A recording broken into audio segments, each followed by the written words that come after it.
they've got a seating area for the bathroom so you can wait while your friend drops the fatty. He ordered the curry on the plane. Do you know what I'm saying? Like your travel partners, and he does it every time. He's so dumb. Welcome back to Privy. Privy is a podcast about bathrooms, recorded from my home bathroom. I'm your host, Hunter Hoover, and I love bathrooms. Welcome back. Thank you for being here. You have survived the spoopy season, and we are well on our way to what I like to call the back half. Because truly, I feel like we, at least here in the States, in America, I really feel like we really get our money's worth for those last 3 months. The first 9 months of the year kind of slow, but I really feel like we really get wheels to the pavement and we get our money's worth for the last 3 months. And boy howdy, do the kids really sense it. I have a couple of stories to share with you regarding things that have come up at the high school. And I'll be honest with you, of late, I have been doing my best to not share the crass stories as much. And I'm not going to go into the slimy and the particulated and the sometimes chunky and kind of sloshy and just generally, visceral and just very gooey and just warm details. I'm not going to go into all that. But what I do want to say, I want to share a couple of highlights from the last week or so of the high school. So the first thing is I re-entered the game as a custodian. I filled in for a friend of the show and former guest Michael Wall at our church for a couple weeks while he and his wife Kimberly went on a much-deserved break on a road trip around the western half of the United States. And it was a privilege. It was an honor to fill in for Michael. I know I did not, Michael's got this stuff locked down.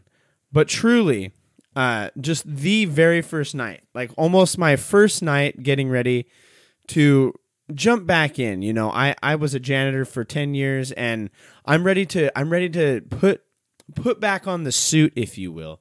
And just right out of the gate, just the most bodacious clog I have seen in some time. Now, it wasn't like a level 5, like it was an easy to deal with clog. It was a classic 3-pump clog and you just got to push past your clogs. Like you just have to do that. And that wasn't my frustration. The worst of it, Michael, if you're hearing this, the worst of it is at the end of our kids group evening, I went into the men's bathroom to just check it for the evening. And I'll be honest, this was not the cleaning night. This was the make sure it looks tidy enough for the rest of the week night. And I go into the boys' bathroom and there is just urine hither and yon. Like there's urine in one of the 2 sit-down stalls, all over the seat, all over the floor, out the stall, and in front of both standing urinals and onto the far wall of this bathroom. And I'm sitting here going, this either has to be a small child struggling desperately for success or a complete jackwagon of a human who has done this on purpose and they need to get slapped in the back of the head by the mama. So that was my introduction. But then I kind of got to play honorary custodian at the high school this week. At the point of recording, it's November 2nd. If you hear that, you're peeking behind the window. And yes, you're thinking, wow, he's really cutting it close. Yeah, I am. Because life's busy, and we celebrated my son's birthday. Happy birthday, bud! And just had a good time. But that causes life to be busy. And one of the things, but this happened this week at the high school. Really, just when you're busy, this is what you want. So let me set the stage. I stepped out of my room to check on some students, and as I am doing so, as I'm leaving the building, I see what is just the most thrashed looking Ralph I have seen in a long time. Now, there is vomit out the door, clean inside the building, down the hallway, and into the boys' bathroom. Now, at this point, I only knew of the vomit in the building and in the hallway. So I went to the custodial radio channel. I radioed, no answer. And I'm sitting here thinking, oh man, they're probably swamped. I'm going to go back to the main channel and see if we can get some action over there. So I go back to the main channel and I honk off to them. And while I'm chattering about the disaster vomit, kids start coming out of the men's bathroom, the boys' bathroom, and saying, one of the toilets is destroyed too. So naturally, I went in and got a picture. If you would like to see the picture of this bowl, go check it out and follow Randy Bowles at Randy Bowles. We got some Randy toilet shots over there, but this thing was absolutely thrashed. I have not seen this much sick from the inside of a human stomach in a long time. But man, my dude hit it. And by it, I mean both the inside and the outside of the bowl. But then I played what I like to call vomit puppy guard for about 40 minutes until the custodian was able to come in and take over. And you're hearing that and you're saying, well, Hunter, don't you just said you have like 10 years experience. Why didn't you get your hand up on that ball and get a piece of that pie? And I tried. My keys didn't open the custodial closet, so I could not get the appropriate tools to handle the job myself. But the guy came, he got it dealt with, and life moves on. The sick has been relocated. Really, life is just relocating someone sick from one place to the next. That's facts. This week on Privy, as you may have seen, we are going to be finally discussing the winner of America's Best Restroom 2023. But as always, to do so, we can't just talk about it. We've got to go back.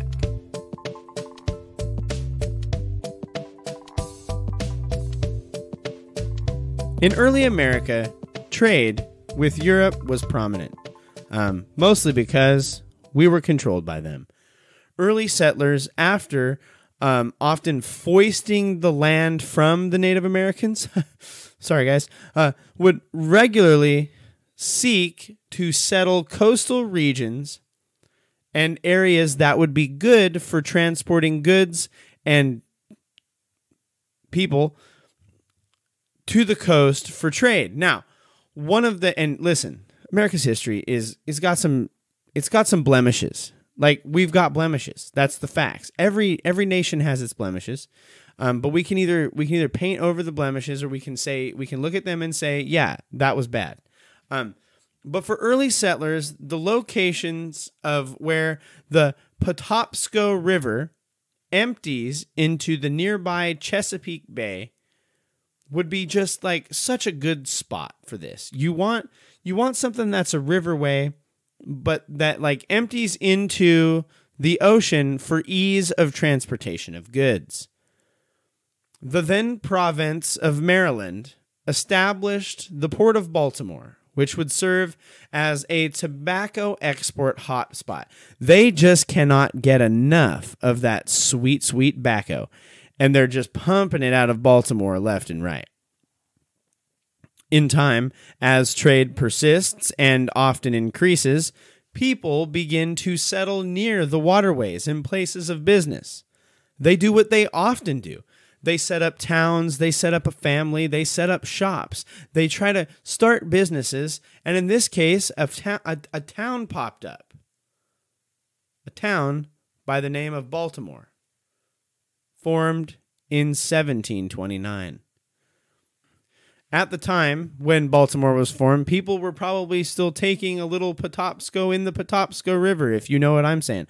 But Baltimore has jumped in and out of American history. Like, it's always been there, like, since the beginning. Baltimore served as the temporary capital of these United States in 1777, when they were forced to move revolutionary hearings and meetings out of I believe at the time, Philadelphia. The first printing press was made in Baltimore along with one of the nation's first newspapers. More pertinent to today's discussion, though, as you will see in time, I promise I'll land the plane. You're going to get that in a little bit. That one's going to pay off, I think. In 1830, the nation's oldest railroad, the Baltimore and Ohio Railroad, opened its first section, and it was the first common carrier railroad to transport goods and services and people. The Baltimore and Ohio Railroad, also known as B&O Railroad, would be one of the famous locations on Milton Bradley's Monopoly, but not as famous as the Reading Railroad. Sorry, B&O. Shout out, by the way, if you are not, we might need to get like a little subgroup going here. But if you're not playing Monopoly Go, you should. It's very fun. Somehow they have turned what I believe to be a mediocre subpar board game into a very fun single-player game for the phone. It's a blast from the past, if you will. But B&O Railroad was not the one on the board game. The real-life one that is what the one on the board game is based on. It was a large interconnected section of railroads, which was said to link the 13 states, early times it was colonies, but the 13 great states with the rest of the nation. The B&O would play a role in the Union's success in the Civil War, allowing the transportation of goods and troops from a lot of places throughout the northern states. You got to get the stuff to where it needs to be.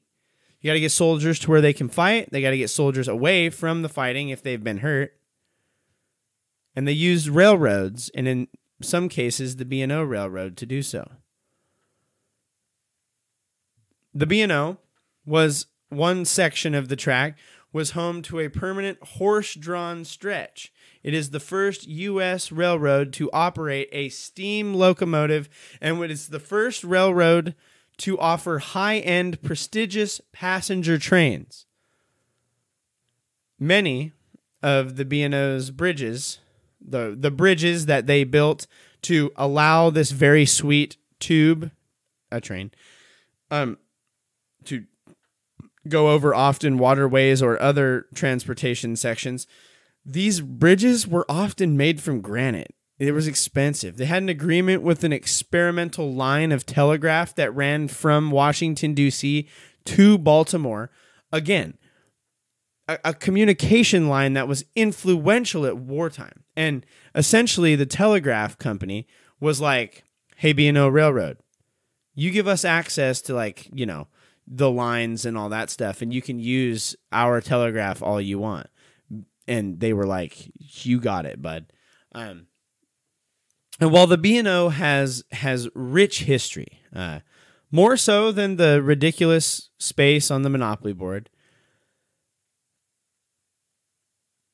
and another non-bathroom related podcast could easily make a meal just on this one influential railway and the impact that it had on our American culture.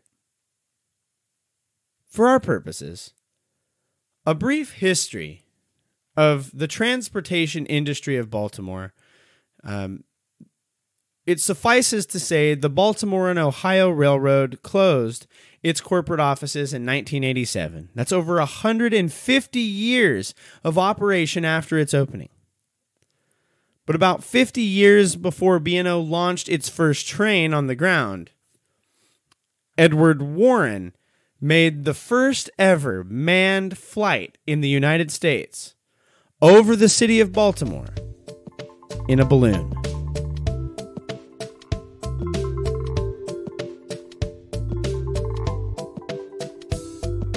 Nearby Baltimore, the city of College Park opened the first and oldest continuously operated airport in 1908.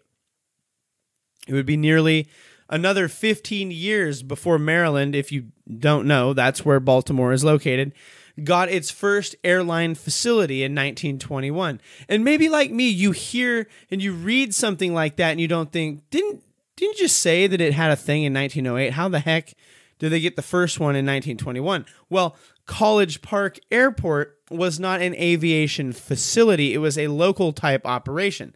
Logan Field was Maryland's first aviation facility.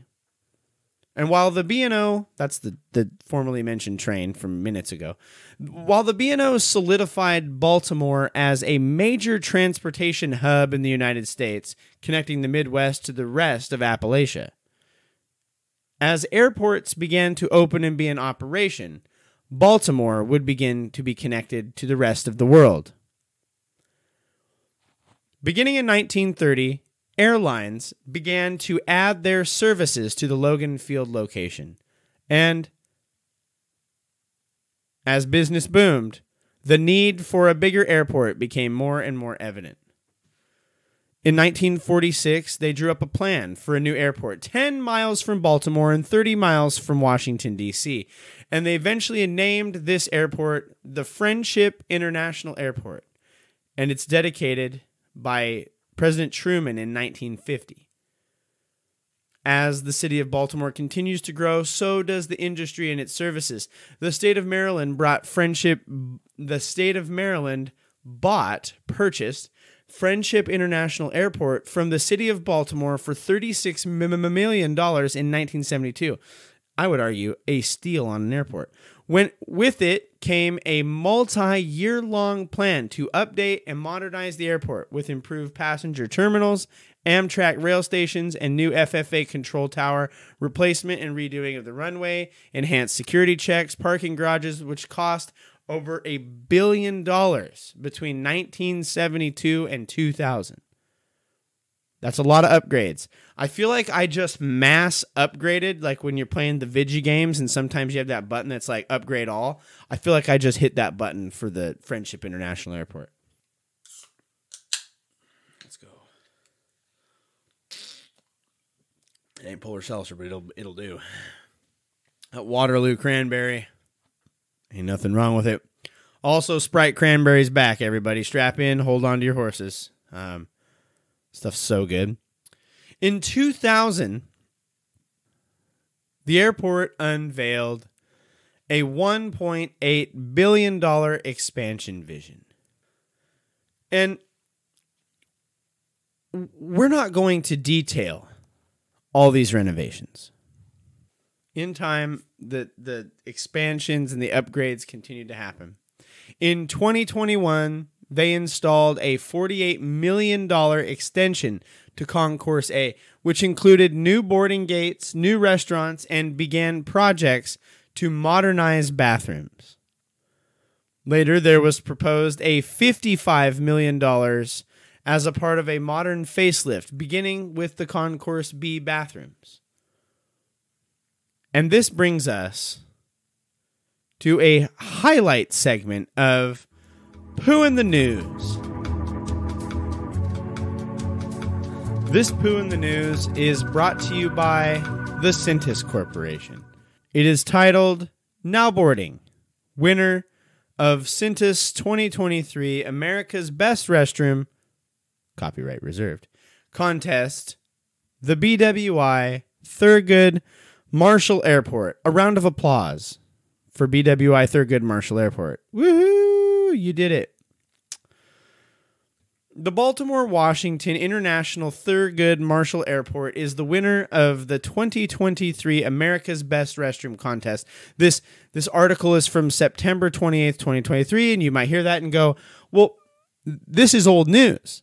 But you will note, as our episodes release on the 5s, that is after September 25th, and we have committed October to Spoopkey season, here we are.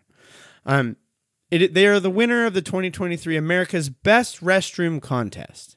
As this year's winner, as always, the Baltimore, Washington International Thurgood Marshall Airport, which, can we shorten the name, friends? Will get to properly crown their restrooms with prizes from Cintas. This includes a Cintas Ultra Clean restroom cleaning service and $2,500 in Cintas products and services for restroom cleaning or facility management to keep their restrooms ready for the workday. Copyright reserved, along with a coveted spot in the America's Best Restroom Hall of Fame. The newly constructed restrooms at Baltimore Washington International Thurgood Marshall Airport maximize occupant capacity while also enhancing the overall passenger experience. The entrance welcomes travelers with aesthetic mural and seating area while they wait for their companions. They've got a seating area for the bathroom so you can wait while your friend drops the fatty. He ordered the curry on the plane. Do you know what I'm saying? Like your travel partners, and he does it every time. He's so dumb. So dumb. And he gets the curry. And you tell him every time, don't do it. Like, it's going to liquefy your bee. But without fail, he does it, liquefies his bee, and now you have a place to sit and wait while he totally decimates the Baltimore Washington International Thurgood Marshall Airport bathroom. Each restroom features a state-of-the-art smart restroom system that integrates color-changing LED stalls showing current availability technology. This, air quotes, smart restroom system also provides real-time inventory tracking and usage counts for custodial services. Very rad, very interesting. I would love to. Baltimore Washington International Thurgood Marshall Airport, if you are hearing this, please publish your numbers. I would love to see how many rolls of toilet paper y'all go through in a day, let alone a year. Ricky Smith, an executive director and CEO of the Baltimore Washington International Thurgood Marshall Airport, said, "We're honored to be recognized by Cintas and contest voters for our commitment to providing a positive passenger experience and outstanding facilities. Passengers rank restrooms as an airport's #1 amenity. That's why we work so hard to provide creative, clean, and inviting restrooms to make travel more enjoyable." You can almost see the smile into the camera and the sparkle that they've added in his teeth when he says that. This is the 22nd year of the America's Best Restroom contest hosted by Cintas. They celebrate innovative, hygienic public restrooms. The Baltimore Washington International Thurgood Marshall Airport was one of 10 finalists. La-di-da. They tell about voting. We already did that. The state, quote, "The state of their public restrooms can have a large impact on public perception of a business," said Julia Walsh, marketing manager of Cintas. The Baltimore Washington International Thurgood Marshall Airport restrooms are bright and airy and the embodiment of clean, with natural light and room for luggage. We're proud to crown them America's Best Restroom. They tell you about who won last year, and then they say you can go nominate your restroom for 2024. Now, here's what I'm here to say. Ooh, there's a contact info. I might contact this person to get. I might have. Ooh, let's get it. But here's what I'm here to say. Here's my deal. So, a little bit of poo in the news. We get a little now comes the inside baseball where I do the feedback thing. And my feedback is this. First of all, I want to say congratulations to the Baltimore Washington International Thurgood Marshall Airport for your win. You earned it. And you clean very nice looking restrooms. That is not my grief here. That is not my concern. My concern is, and my feedback is this: why do the airports keep winning? If pure dollars and cents have anything to do with it, these airports will continue to win by stacking the vote. I'm not saying that is what the Baltimore Washington International Thurgood Marshall Airport did, but an airport has now won 2 years in a row. And we have talked in the past and often on Privy about some of the shortcomings of the experiment that is democracy. And this is it. It is a reminder that we may sometimes be better suited with a representative democracy where the folks with the most money, or in this case, the most employees, cannot stack the vote. Now, I'm not saying again that that's what's happening, but it seems to me fishy that 2 years in a row, a large international airport bathroom beat out a local mom and pop bathroom when the local mom and pop's bathroom, if they're going off aesthetics, were much more dope. to check out. And my concern is this. As the Cintas Corporation's America's Best Restroom competition grows in its notoriety and popularity, I believe these bigwigs, if you will, are going to continue to beat out the little man. I think there's some interesting politics going on. And I've raised the other concern I have is, so as noted, voting closed, according to the article, in the middle of August, like August 11th, I want to say it was. Yet they did not have the votes tallied and posted until September 25th or 28th. It's real special because the thing is posted on the 25th, but it says that it was done on the 28th. It's really nice. But it took them a month and a half to, air quote, tabulate the votes and post the winner. And I don't understand that because it's flippin' digital. You go to the bottom of the Excel sheet and you say tally, and it adds up each contestant's numbers, and whoever had the highest number is the winner. They don't release the numbers, so you don't even have to have a number. You just have to have it tell you who had the most. It's not hard. So why Cintas Corp? Cintas, if you're listening, I've talked about you a few times now. I would like to say that it's free advertisement, but I'm pretty sure you've got a little bit more going on than I do. I ain't out here assuming that people got a flippin' G-dang clue what I'm doing. But what I do know is my challenge to you, Cintas, is communicate and lay out your vote counting system. Lay all the cards out there. Let me see back behind. Let me see that sausage. Let me see how that sausage is being made. Let me see you stuff that sausage. You know what I'm saying? I want to see it. I want you to communicate how the restrooms of establishments who make way more money are not stacking the vote. There has to be a way. You have maybe an email login to ensure that employees of these places are not logging in with their personal, I don't know. That's not really a good way to do it, but I believe democracy demands that you clarify this. And bathroom enthusiasts everywhere demand it. I decided to do some digging and found out that Canada has their own Cintas Best Restroom competition. And we're going to be covering that in future episodes, but I asked, does Canada like airport bathrooms as well? Or is this just something strange going on here in the States? Well, a quick perusal through a little press release tells us all we need to know.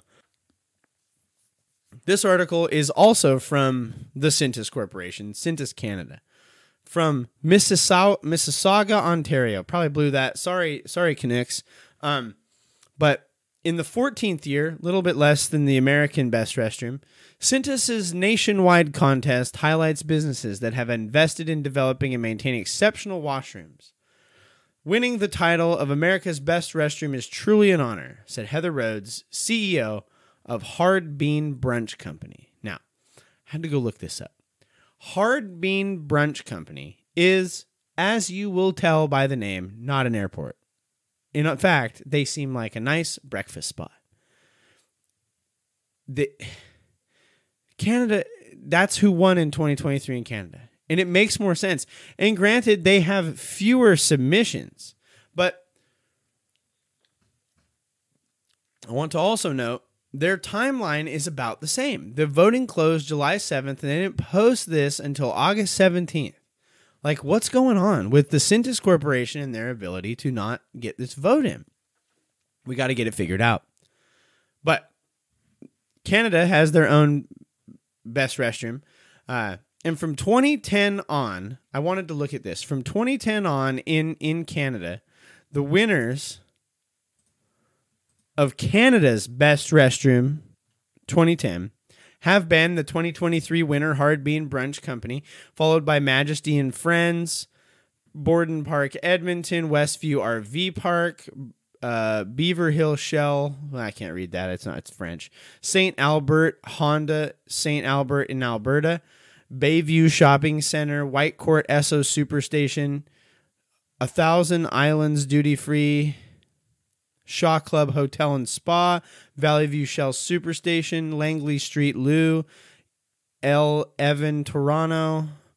In other words, not any airports. That's what I want to highlight. There's a lack of airport presence in the Canadian Best Restroom competition. Since 2002, in the America's Best Restroom competition, an airport has won 4 times. 2 of those in the last 2 years.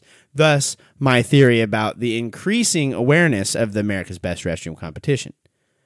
And only 3 to 5 of all of the winners in America's Best Restroom in the last 22 years came from small, locally owned companies. So to that I ask, Sintis, what's the deal?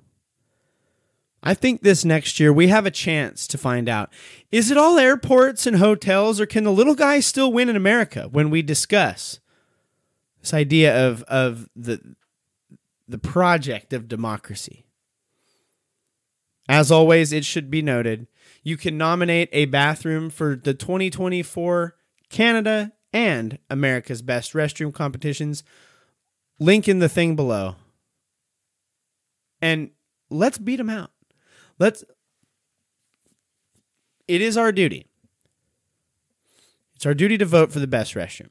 But I think we need to be honest with ourselves. We want to congratulate the Baltimore Washington International Thurgood Marshall Airport, and I want to celebrate your victory. And I hope you add the Sintis Prize to your history page. It was not of there as of the time of the preparation of this episode, which was October 31st, the end of Boopki season. And you've been crowned the winner for over a month now, so like get on it. But I think we have a duty to vote on this next one. We're going to come out hot and heavy on this. This concludes the extended segment of Who in the News. And this also brings us to the end of another episode of Privy. Thank you so much for joining us. As always, we would love for you to leave a rating and review. The 5-star options are preferred. Veterans Day is coming up, and anytime y'all leave a rating or review, we give some money to the Wounded Warriors Project to say thank you to all the men and women who have given so much up for the freedoms in our country. If you are from outside of the United States, you can join us in supporting the people who have fought in our country, or do some search, find any sort of things that support the military in your country.